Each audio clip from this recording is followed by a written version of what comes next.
You folks were waiting for a big week of commitments, and boy, did Bill O'Brien and his staff deliver.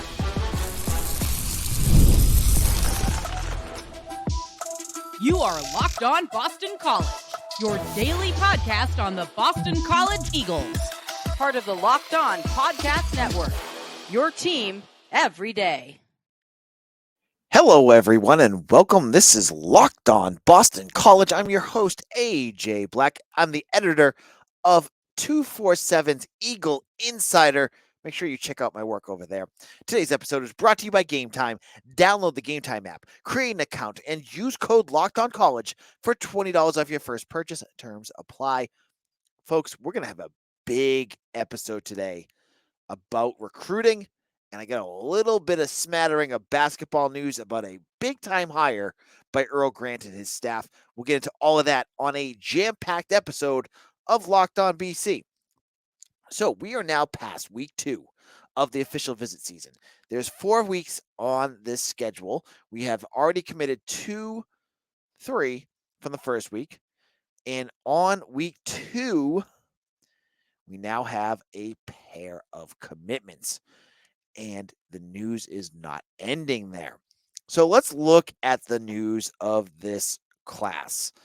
What did Boston College get in this new commitments from the last weekend? And it is exciting stuff. Now, the first name I think everyone wants to know about is Semaj Fleming. Semaj Fleming is a recruit from the state of Florida. And he's from Edgewater, rated 86. He had offers. Listen to this offer list. Check this out. He's a 5'10 receiver, only a 3-star, but his interest was blowing up. His most recent offer, the University of Georgia. And nope, it wasn't just a one-time thing. He had an offer from Georgia. He had an offer from Arkansas, Georgia Tech, Louisville, Missouri, Pitt, Syracuse, and UCF. So this is a kid that got major high-end offers. Georgia was the last team that offered him. They saw him at camp and they wanted him. Boston College, however, had been in on Semaj Fleming for a while now. He came on campus after the spring game this year. And Darryl Wyatt, the offensive staff, Bill O'Brien, they loved what they saw there. This is a kid that is this speed. You want speed. That is what Semaj Fleming is all about. He ran, according to 247's Georgia's site, a 4.49 at Georgia's camp. Now, 4.49 is good. It's not like extremely oh my gosh, wait till the speedster you're getting. But context here. He did this with a hamstring injury. He was hurt when he ran a 4.49. So you're getting elite speed here, folks, from Florida. And last I checked, Boston College has a good history of wide receivers from Florida. Last guy that came from that area that has been playing for a while was Zay Flowers, and I think he ended up being okay for BC. So I'm okay if BC goes down to Florida and lands commitments. You know, all this talk about BC whiffing in the state of Massachusetts and they didn't build the fence and there's a hole in it, whatever. We've heard that hole in the fence thing for about 20 years now. Yeah, I wish Bill O'Brien didn't say that, but it is what it is. If you're going to build your team off commitments from Georgia, which they have been, Florida, which they have been, and Texas, which is where Darryl Wyatt gets a lot of guys.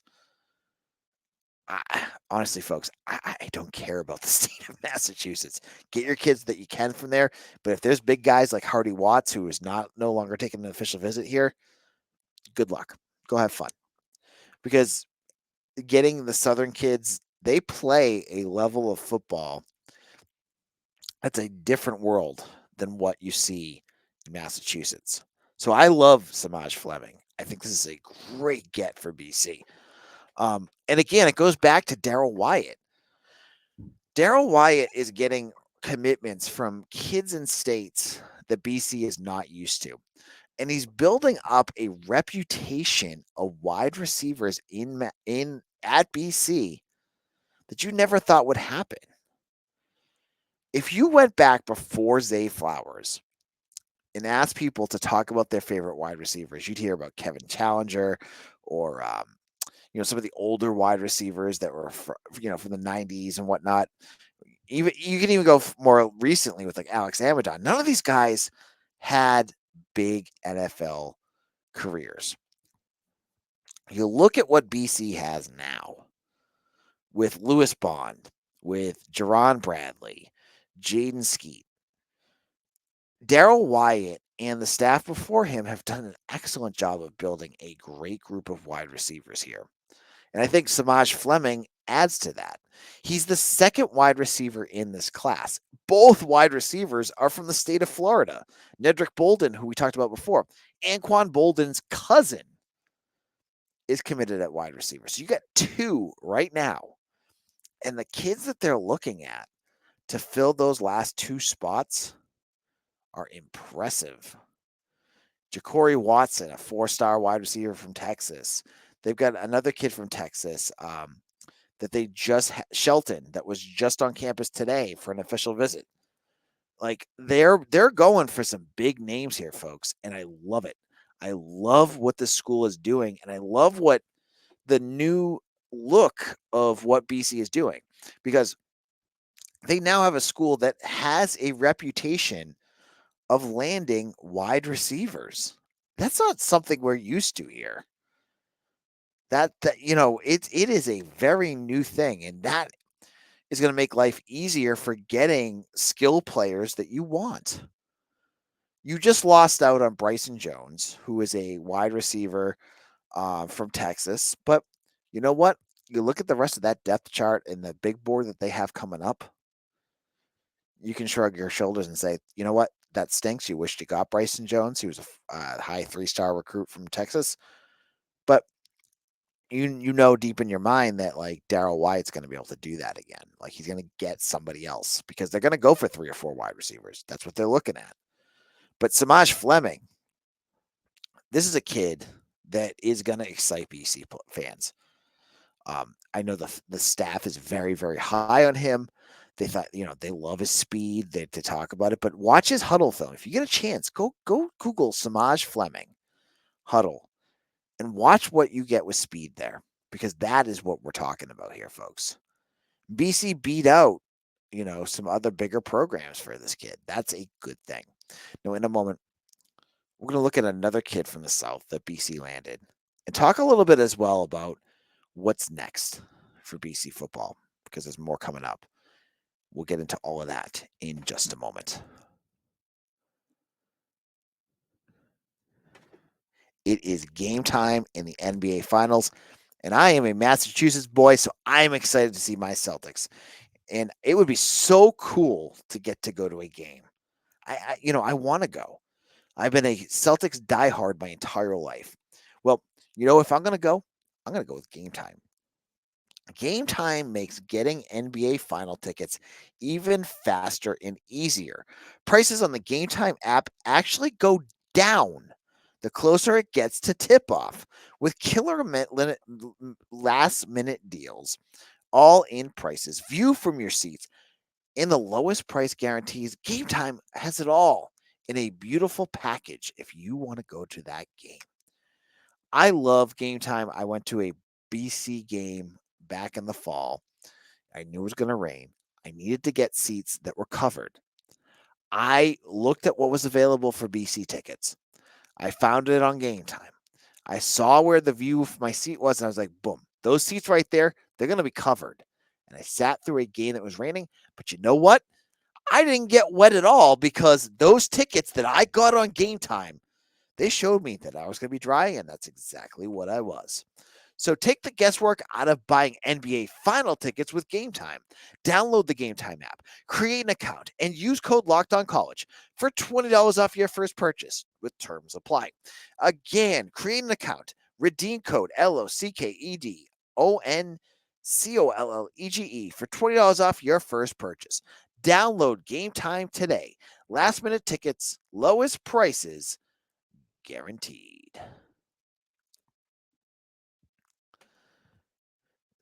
Hello and welcome back. This is Locked On Boston College. I am your host, AJ Black. Thank you all for listening. And if you have not checked out my work, head over to Eagle Insider. If you don't know where to find it, type in Eagle Insider into Google. You're going to find it right away. Best Boston College knowledge you're going to get anywhere. We have great writers. I've seen other news sites popping up that have like Alabama writers writing about BC. Forget all that. I have BC graduates writing about Boston College. Get over to Eagle Insider, support our work. I think you'll enjoy it.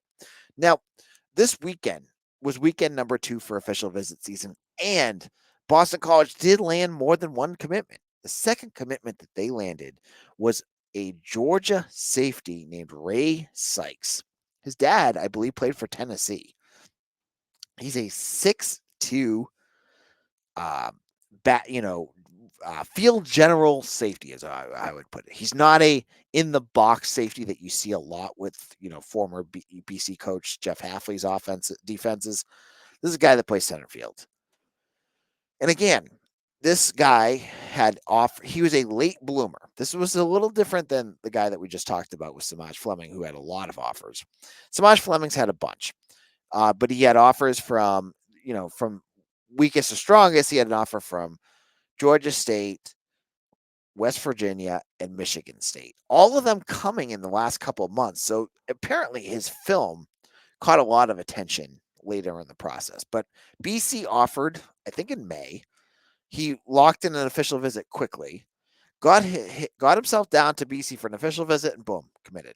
Ray Brown, defensive coordinator, again, making those big moves and getting another safety for their class. This is number 3 in terms of defensive backs for BC. They had Marcellus Townsend, a defensive back, probably going to be a corner from Blessed Trinity Catholic in Georgia. They added TJ Green from Ohio. He's going to definitely be a corner. And then they get Rae Sykes, a safety. This is starting to show a trend for this new staff. You look at what BC has landed in terms of commitments. And BC has grabbed, I believe it's at this point, 3 commitments from the state of Georgia. You have Marcellus Townsend and Bryce Lewis, both from Blessed Trinity Catholic, and you get Rae Sykes from Rome, Georgia. And I don't know Georgia all that well, but it sounds like they got a lot of cities that are based after ancient civilizations, because obviously the University of Georgia is in Athens. Rae Sykes goes to Rome.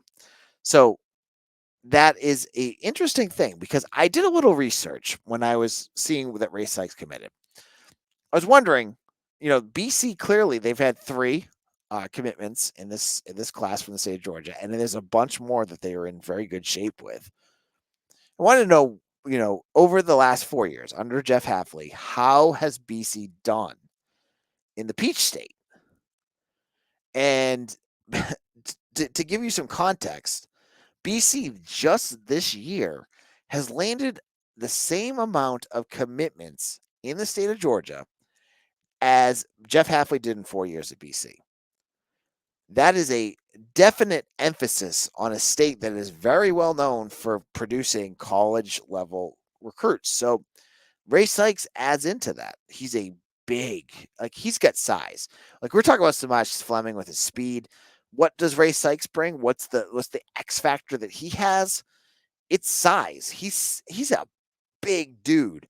And you look at him on his film, he's a safety that has some good pop to him. But you have to imagine, what his development is going to look like when he gets to a college level strength and conditioning class, or a strength and conditioning program, excuse me. Once the Fitzgerald, the new S&C coach, gets a hold of him, he's going to add some weight and some muscle to him. That is what's going to make the difference. So you can see out that Rae Sykes, with a little bit more muscles, with a little bit more size to him, at 6'2", is going to be an exciting safety for BC. And no, he's not going to be a guy like Jeff Hafley used to do, where you get a safety and then throw him at linebacker. That's a different situation, I think, now. I look at Rae Sykes and I see safety, safety, safety, and a guy that's going to play more probably off the line than you see with like Jaden Woodby or some of the other safeties like Sione Hala that's been kind of like that safety linebacker hybrid that BC has been building up under Halfley. He's a safety, and that's what it is. And I think BC's done a nice job of, they got Griff Collins at linebacker, and I think there's a couple other true linebackers that they're going after. They're not going to see that safety to linebacker push that we used to see, and so I don't think there's anything to worry here. Now from here, where does BC go next? Well, the big thing that I want to say is, we're doing this every other day. There's another commitment that I'm going to talk about on tomorrow's show, and that's Amarian Davis. I'm not going to getting into it today because there's so much stuff that I have to do on the show, and I didn't get a really good chance of diving in onto what Davis could bring. But there's already one other commitment. There's also a bunch of official visitors coming in. I'm going to preview all of that later this week as well. I think the big position everyone wants to talk about is the offensive line. There's no known commitments as of this time. I can tell you that I know of a silent commitment that I believe will be going to BC. There's a offensive lineman, and I think there's a few more that are coming up. But I understand people's worries about that. Last couple of years, the offensive line groups that have come in have been a little underwhelming, and you're hoping that Matt Applebaum can really grab the bull by the horns in this class and grab 4 to 5 guys that fit what they need. But we haven't seen that yet. You look at the edge rushers, you haven't seen that yet. You haven't seen a quarterback yet. So there's definitely some glaring question marks right now. There's still 2 more weeks of official visits. We don't know what the quarterback situation is going to be. That's always the big thing. Like, you're looking at this class, you're like, the centerpiece is always the quarterback. And BC is being lip sealed silent about their quarterback position. So maybe in the next 2 weeks, we'll find out who their target was. Maybe they'll get a commitment, and all of a sudden we'll see a Photoshop up of who that is. But for now, we don't know. And we'll have to wait. Now, in our final segment, we're going to go to basketball. And I want to talk about a new coach that Earl Grant is getting on his staff. And I'm going to explain why this is a big deal for Boston College. We'll get into all of that in just a moment.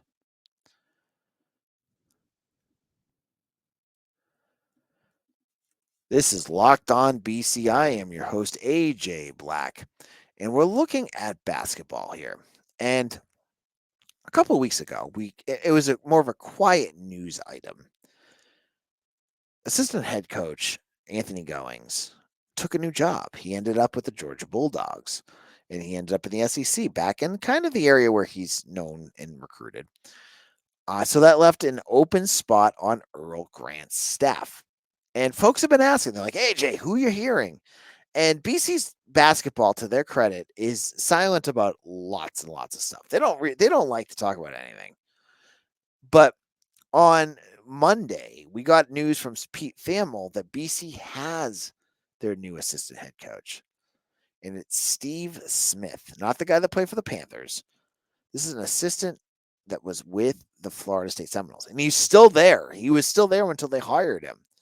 So BC, and this is crazy to me, was able to poach a assistant head coach or assistant from an ACC program, not just any ACC program, but the ACC program that likes to whine and complain and bellyache about being poor. To me, when I see Steve Smith leaving that program, it's more so that I think he probably saw the writing on the wall that Leonard Hamilton is like, what is he, like 70 something?